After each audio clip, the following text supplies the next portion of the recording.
Hey, my name is Rowan Smith and I want to welcome you to the Training for Trekking podcast.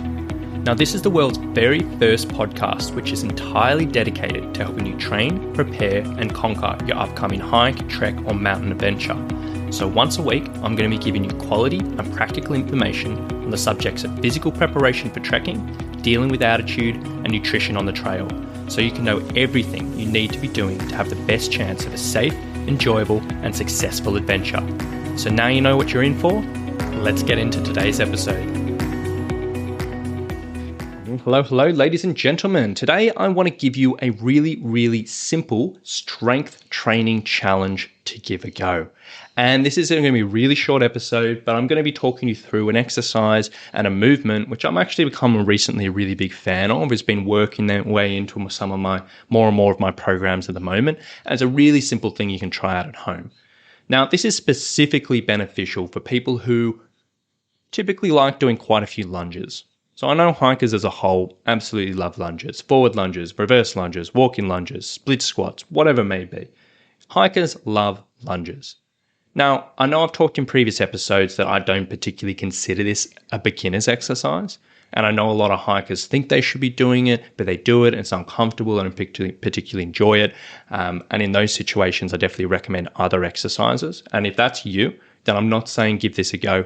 It's only for the people who are already doing lunges and, maybe enjoy them or have been doing them for a while. But if you have been doing them for a while, here's a really cool, simple challenge for you. What I'd like you to do is set up in a split squat position. So essentially a split squat, if you're not familiar with it, it's the same as a lunge, but instead of stepping forward and up, or back and up, or back and up, you keep 1 foot forward, 1 foot back, and you literally go down and up.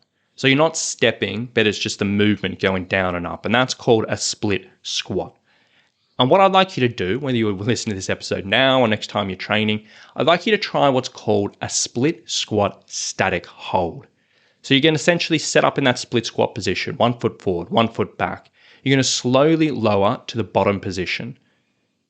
But instead of shooting back up to the top and going up and down and up and down, I want you to just hold that bottom position for 20 to 40 seconds. And you're literally just going to hold that position there. Now with our split squats, typically we want to have, a large part of the weight pushed through the front leg. So typically I say about 70% of the weight is in the front foot and about 30% of the weight's in the back foot. So the back leg will still do a bit of work, but it's mainly the front leg working. And you're literally just going to load up this front leg, hold this bottom position, and hold it for 20 to 40 seconds. Now, it might sound super simple and super easy, but I guarantee you when you do it, it's going to be more challenging than you think. So you're going to hold this position, keep the muscles tight. Eventually, you'll get the shakes. You want to just maintain that.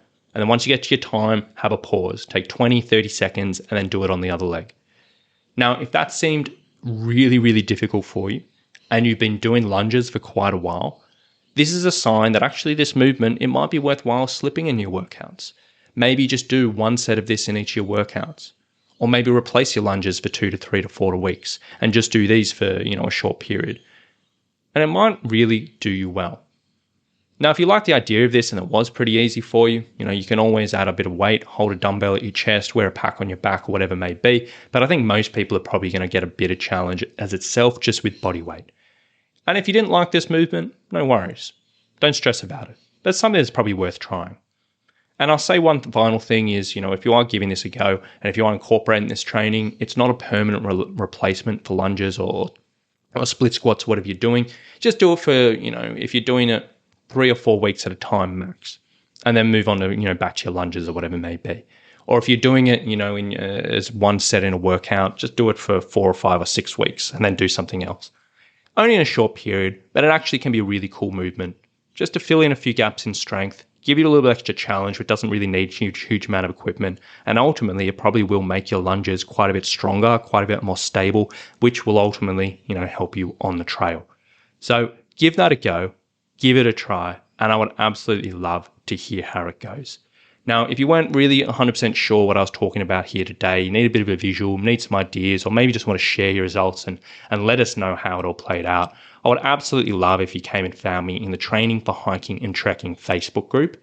Now, inside that group, I'm always happy to share these exercises, video demonstrations, extra ideas, and, talk through these things in a little bit more detail. So if you want to find that, that's the Training for Hiking and Trekking Facebook group. I'll leave a link in the show notes below. But I hope this exercise gives you a bit of challenge. Hope it opens a few eyes. There's some areas of strength that you may need to develop, and I really do hope you give it a go. So thank you so much for listening, and we'll talk to you soon. Bye.